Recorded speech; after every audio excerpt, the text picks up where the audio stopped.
אהלן אנשים, אני אילן, ואני הולך לתאר לכם את התהליך שאני מרוויח בו מ-0 דולר ל-10,000 דולר בפחות משנה. עכשיו זה די פשוט, יש אתר שנקרא bannersbroker.com, יש עוד אלפי אתרים כמוהו, אבל אני דווקא החלטתי לבחור באתר הזה כי יש לי עוד כמה חברים שהשקיעו לפניי והביאו אותי בעצם לכאן. אחד האנשים קוראים לו סניה וולדברג, הוא השקיע כ-1,500 דולר והוא מרוויח ממש יפה. אחרי כחודש הוא כבר הצליח להחזיר חצי מהרווח שהוא שם. עכשיו, לאתר קוראים שוב פעם Banners Broker.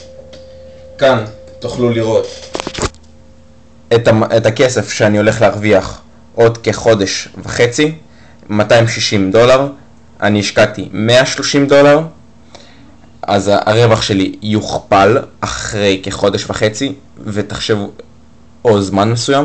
עכשיו תחשבו שכל פעם הבסיס שלי מוכפל פי 2. הרווח עד עכשיו הוא למעלה כ-13 דולר. כאן זה הכסף שנותר לי בחשבון, הרי האתר כל חודש גובה מהחשבון 15 דולר על תפעולותו. אוקיי, אז יש המון אנשים ששאלו אותי ואת החברים שלי, למה אתם עושים את זה? זה לא אמין, מה השתגעתם?